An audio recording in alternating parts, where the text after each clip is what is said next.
They always said I was the black sheep, the odd one, the sensitive one, the one who didn't quite fit into the picture-perfect family portrait they liked to present to the world.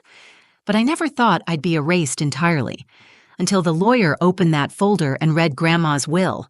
I stood there, hands clenched tightly around my purse strap, trying to ground myself. The room was stiff with silence, except for the quiet rustle of paper and the occasional throat clear from the lawyer, some silver-haired man with a voice like dry toast. My Uncle Rick lounged back in his chair, too comfortable, a smug smile playing at the edge of his mouth. His Rolex glinted under the fluorescent light like it had something to say. Jenna sat beside him, her manicured nails tapping against her phone screen, while Max slouched like he was already bored. Me? I was the last to sit, barely on the edge of the chair, trying not to show how much my legs were trembling. Then the words came. To my beloved son, Richard Morrison, I leave the house and the estate property located on... My breath hitched. To my grandchildren, Jenna and Max, I leave my savings account and all valuable possessions contained therein. Nothing. Not a single word about me. It felt like someone had opened a trapdoor beneath me. I blinked rapidly, trying to make sense of it. I must have misheard. Maybe I'd missed a page? I opened my mouth, but no sound came. The lawyer looked up at me like he already knew what I was going to ask and didn't want to deal with it. That's when Max leaned over and said, under his breath, but just loud enough for me to hear, "Guess she really meant it when she called you the black sheep." His voice was coated in fake sympathy, that kind of fake that made my skin crawl. I looked at him, forcing a smile I didn't feel, but my cheeks twitched from the effort. His eyes flicked away. He knew he'd hit a nerve. He always knew how to hit a nerve. Uncle Rick didn't say a word. He just folded his arms and tilted his chin, like this had all gone exactly as he planned. And maybe it had. My heart was pounding, but I stayed quiet. What could I say? That there had to be some mistake? That Grandma Ruth would never leave me out like this? That she loved me? But what proof did I have? I could almost hear her voice, soft and warm, the way she used to whisper, "You're my heart, Emmy," when she tucked me in. That quilt she wrapped me in on stormy nights. Her hands gnarled with arthritis, brushing my hair back when I cried. All of it felt so real, and now it felt like a lie. I waited, hoping the lawyer would say more. A letter, a note, something, anything. But the folder closed with a dull snap, and that was it. It was over. "Thank you for coming," he said, already reaching for his next file. The others stood. Laughter, a clap on the back from Rick to Max. "Guess we'll be needing a U-Haul," Jenna said, flipping her hair. I walked out without a word, not because I was okay, but because if I opened my mouth, I was afraid I wouldn't stop screaming. Back at my motel room, I dropped my keys on the chipped dresser, sat on the edge of the bed, and just stared at the quilt Grandma had left me. It was folded neatly in the corner, blue and cream hand-stitched stars across the fabric. No one else wanted it. Of course they didn't. It wasn't worth anything, not to them. But for some reason, it was the only thing that made me feel like I hadn't been completely forgotten. And I didn't know it then, but that old quilt was about to change everything. I hadn't been back to Millfield in almost 8 years. The drive into town felt like rewinding a home video I wasn't sure I wanted to see again. The same rusted "Welcome to Millfield" sign. The same stretch of oaks bending over the road like old guardians. Everything looked smaller than I remembered. Or maybe I'd just grown too much. Grandma Ruth's house was still there, just off the dirt road, tucked behind the weeping willows she used to trim every spring. The porch swing creaked lazily in the breeze, like it had been waiting for someone to sit. I stood at the edge of the gravel driveway, my fingers tightening around the strap of my bag, not ready to go inside, but not able to turn back either. The funeral had been the day before, short, cold, and full of faces I hadn't seen in years. No one hugged me. No one asked where I'd been. The whole thing felt more like a family reunion I hadn't been invited to. Growing up, Grandma's house had been the only place that ever felt safe. After Mom died, when I was 12, she took me in without hesitation. Uncle Rick had offered to help, but even at 12, I could tell he didn't want the burden. Grandma never saw me as one.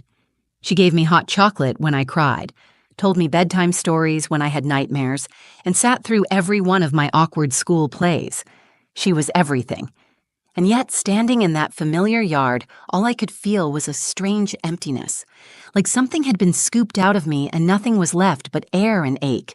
Inside the house, everything was just how she'd left it.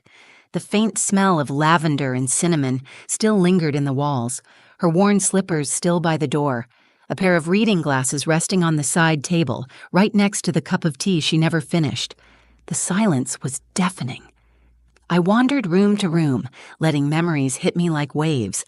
The kitchen where she taught me how to bake her peach cobbler. The living room where we danced during Christmas to Nat King Cole.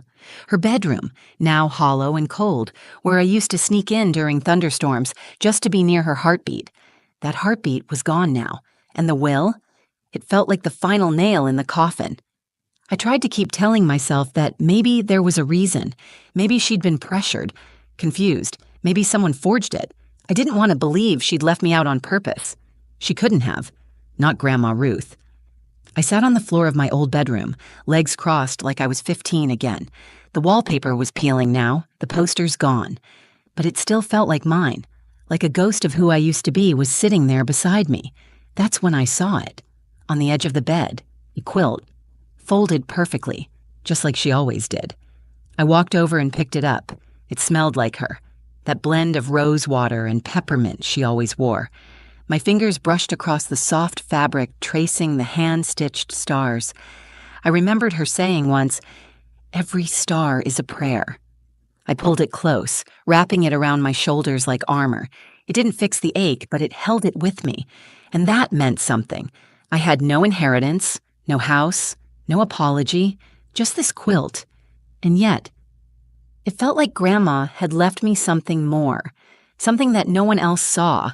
I didn't know what yet, but I was starting to feel it, a whisper under the silence, a truth waiting to be found. I couldn't stop replaying it in my head, the lawyer's voice, the smug look on Uncle Rick's face. Max's whisper, "You were always the black sheep." Those words were like a splinter I couldn't dig out, small, sharp, buried deep. And the more I tried to forget, the more it festered. That night I barely slept. I lay on the motel bed, staring at the ceiling, wrapped in Grandma's quilt like it could somehow shield me from the truth. My mind raced with questions I'd never get answers to. Had Grandma really meant to leave me nothing? Was it some kind of punishment for not visiting enough? For leaving town? For living my own life? But no matter how I twisted the story in my head, it didn't fit. Grandma wasn't cruel. She wasn't forgetful either. She called me every birthday without fail, sent care packages to my college dorm with handwritten notes and ridiculous socks. When I got laid off last year, she was the one who wired money without me even asking. And during our last call, just weeks before she passed, she said, "There's something I want to give you when you come home." Something.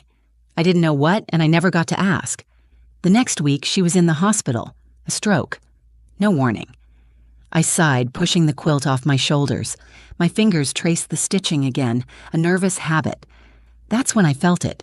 A ridge, right beneath the bottom star. I froze. It didn't feel like a lump in the fabric. It felt flat, folded, like paper. Heart pounding, I turned on the lamp and laid the quilt out on the bed. My fingers moved with urgency now, searching. And there it was, a hidden seam. Tiny, almost invisible, but there. Carefully, hand-stitched. My breath caught. Grandma had sewn something into the quilt. I reached into the small pocket she'd hidden there and pulled out a folded envelope, thick and slightly yellowed at the edges. My name was written across the front in her familiar handwriting, Emily. My hands trembled as I opened it. Inside was a letter, and beneath it a second envelope marked Revised Will, Notarized. I stared at it, stunned. I looked back at the letter, and my eyes immediately welled with tears. My dearest Emily, if you're reading this, then something went wrong. I updated my will last month, after we spoke on the phone. I wanted to make sure you were taken care of. You've always been my heart, but I worried that Rick would try to interfere. That's why I asked my friend Marianne to notarize it quietly. I hid it here, where I knew only you would find it. Don't let them take what I meant for you. Love always, Grandma Ruth. I sat there, completely still. The room seemed to tilt sideways. One moment I was grieving. The next, I was furious. She had changed her will. She did want me to have something. Uncle Rick and his kids, they knew. Or at least they suspected. That's why the smugness. That's why everything had felt so rehearsed, so final. I held the revised will in both hands like it was a flame, fragile and dangerous. Grandma had trusted me with this. Now it was up to me to do something about it. I didn't know where to start or who to trust, but I knew one thing. They thought they'd won. Thought I'd walk away quietly, but they had no idea what was coming next. I sat there for a long time, the letter clutched in one hand, the will in the other. My heart was pounding, not from grief now, but adrenaline, anger, and something else I hadn't felt in a while, purpose. Grandma had left this for me, not a blanket, not just memories, but a truth buried beneath fabric and time. She trusted me. The next morning, I drove back to her house. I didn't tell anyone. I just needed to be there, needed to walk through the rooms again with fresh eyes. I unlocked the front door, stepped into the quiet, and immediately felt her presence. Not like a ghost, like a warmth, a knowing. I walked into her study, the room no one had touched since the funeral. The door creaked as I opened it. Dust floated in the light streaming through the lace curtains. I sat down at her desk and placed the letter and revised will gently in front of me. Then I took out my phone and started snapping photos of every page. That's when I noticed a business card tucked into the desk drawer. Marianne Forrester, Notary Public. I didn't hesitate. I dialed the number. A soft voice answered, "Hello? Hi, my name is Emily Morrison. I believe you were friends with my grandmother, Ruth Morrison." A pause, then a warm exhale. "Oh, Emily, I was wondering when you'd call." I blinked. "You were?" She told me she hid it, said you'd find it, said you were clever like her. My throat tightened. "I found the will," I said quietly, "and the letter. I think they gave the wrong one to the lawyer." Another pause. Then, I notarized the new one myself, dated and stamped. It's legal. If it wasn't the one presented, something's wrong. Wrong. God, that word sat heavy on my chest. "Can I come see you?" "Of course. I still have the records." I drove straight to her house, an old yellow place at the end of Birch Street with a wraparound porch and wind chimes that tinkled softly in the breeze. Marianne was kind, maybe in her 70s, with warm brown eyes and hands that shook just slightly when she handed me a copy of the notary record. "It proves it's authentic," she said. "If they ignored this, well, you might want to talk to a lawyer." So I did. Back at the motel, I sat cross-legged on the bed with my laptop and started searching. Not for revenge, not yet. I just wanted clarity. I found a small law firm nearby, one that specialized in wills and inheritance disputes. I called, explained everything in a rush of emotion, and they agreed to meet with me the next day. The lawyer's name was Danielle. Mid-30s, sharp eyes, and no patience for injustice. "Bring everything," she told me. "Photos, originals, your grandma's letter. We'll start there." So I did. And when I laid it all out on her desk, letter, revised will, notary verification, even pictures of the quilt, she looked at me for a long moment. "This is airtight," she said finally. "If they filed the old will knowing this one existed, that's not just a mistake. That's fraud." The word hit like a bell in my chest. Fraud. Suddenly, it wasn't just about a will. It was about Grandma's last wishes, about being erased, about them thinking I'd stay silent. But I wasn't that girl anymore. "I want to fight," I said, my voice steadier than I expected. Danielle nodded. "Then let's make sure they never forget what Grandma left behind." And just like that, the game changed. The courthouse was smaller than I expected. Just one floor, beige walls, old carpet that smelled faintly of lemon cleaner and nerves. I sat at the front with Danielle, my lawyer, my hands cold despite the June sun outside. The revised will sat neatly in a folder between us. Grandma's letter, too. I'd read it so many times it was burned into my memory. Every word felt like armor. Across the aisle sat Uncle Rick. He looked bored, annoyed even, like this hearing was an inconvenience between golf games. Jenna and Max were there, too, Jenna flipping her hair like it was a habit, Max scrolling on his phone until the judge walked in. The judge was a tall woman with gray streaks in her hair and an expression that didn't allow for nonsense. She looked over the paperwork briefly, then turned to Danielle. "You may proceed." Danielle stood with a quiet confidence that made me feel steadier. "Your Honor, we are here today to contest the execution of Ruth Morrison's estate. The will previously presented by Richard Morrison is, in fact, outdated and invalid. We are submitting a notarized, legally binding revised will dated 3 weeks after the initial one, with clear evidence of intent and witness." She handed the judge a copy. Rick leaned forward in his seat, his expression tightening. The judge raised an eyebrow. "This is notarized?" "Yes, Your Honor. We have testimony from the notary as well as the original letter Miss Morrison found, written by the deceased and hidden deliberately for safekeeping." Danielle passed her a copy of Grandma's letter. I watched the judge's eyes move across the page, slowly. Then Rick stood. "That letter could have been faked," he said, his voice controlled but shaky beneath the surface. "My mother was ill, confused. My family, we took care of her. Emily hasn't been around for years." That last line hit me in the gut, but I didn't flinch. Danielle spoke up. "Ruth Morrison was of sound mind at the time of the revision. The notary confirms this and has logs to prove her cognitive state was intact. Furthermore, we believe Mr. Morrison knowingly withheld the updated will." The courtroom went quiet. I glanced at Rick. His eyes darted away, but not before I saw it, that flicker of guilt. The judge cleared her throat. "I've seen enough." She looked directly at me. "Emily Morrison, as per the revised will and confirmed by legal testimony, you are the sole inheritor of Ruth Morrison's estate. This includes the family home, land, and remaining assets. I will file an official order reflecting this." The words hit like a wave. I couldn't speak. Rick's jaw tightened. Jenna gasped. Max muttered, "You've got to be kidding." But I didn't look at them. I closed my eyes for a second and saw Grandma sitting in her kitchen, flour on her hands, humming to herself, her eyes full of light. Justice didn't erase the grief. It didn't bring her back, but it gave her voice back, and it gave me mine. Outside the courthouse, the sun was too bright, and I had to blink to adjust. Danielle touched my shoulder. "You did it," she said softly. "No," I said. "Grandma did." I turned on my phone. Dozens of missed calls from Rick, from Jenna, from numbers I didn't recognize. But I ignored them. Instead, I texted Marianne.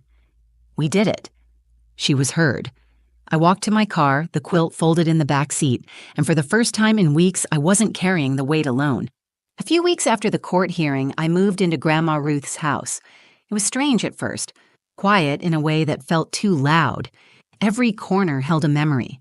The faint squeak of the floorboard by the hallway closet, the wind chimes she loved, still hanging outside the kitchen window, the garden out back, wild and overgrown now, but still dotted with stubborn little daisies pushing through the weeds. I started every morning with coffee on the porch, wrapped in that quilt. It had become more than a blanket. It was a lifeline, a reminder that sometimes love hides in quiet places, and sometimes it sews itself into fabric just waiting to be found. I didn't touch the money for a while, not because I didn't need it, I did, but because I wanted to feel what she'd given me first. I needed to sit in that space, to mourn her properly without the noise of lawyers or bitterness or the weight of what they tried to steal. Eventually, I decided to use some of the inheritance to restore the house. I didn't change much, just enough to bring it back to life. Repainted the porch swing, refinished the wood floors. I left the kitchen exactly as it was, though. That was hers. It always would be. I also started a small scholarship fund in her name, something for kids like me, quiet, overlooked, the so-called black sheep who just needed one person to believe in them. It wasn't huge, but it was a start. And the funny thing is, once the news spread about the court ruling, I never heard from Uncle Rick again. No apology, no explanation, just silence. At first, I thought that would make me feel angry, vindicated even, but it didn't. What surprised me most was that I didn't feel anything for them anymore. I thought about what they tried to do, erase me, cut me out, pretend I didn't matter. But the truth is, they never had the power to do that, not really, because Grandma knew who I was. And more importantly, I finally did too. Growing up, I carried that label, black sheep, like it was shameful, like there was something wrong with me for being different, for not fitting into their mold. But now, I wear it like a badge. The black sheep isn't the failure. She's the one who breaks cycles, who asks questions, who walks away from what's easy to protect what's right. She's the one who holds the truth when everyone else buries it.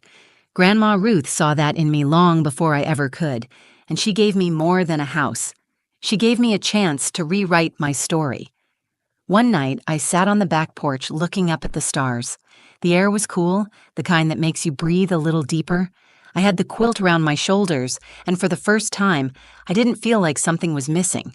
I felt full, grateful, free. And I realized something. Even when life tries to fold you into the background, even when the people closest to you try to silence your worth, the truth has a way of coming through, one stitch at a time.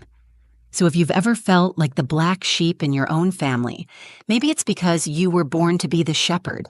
Thank you for listening to my story. I know this one was heavy, but if it resonated with you, even just a little, please let me know in the comments. Have you ever felt like the black sheep or discovered something that changed everything? I'd love to hear your story too. If this video meant something to you, please give it a thumbs up and share it with someone who might need to hear it. And if you're new here, welcome. I'd be so grateful if you subscribed and joined this little corner of the internet where stories like this get to be heard. Until next time, take care of yourself. And remember, sometimes the ones who don't fit the mold are the ones who were born to break it.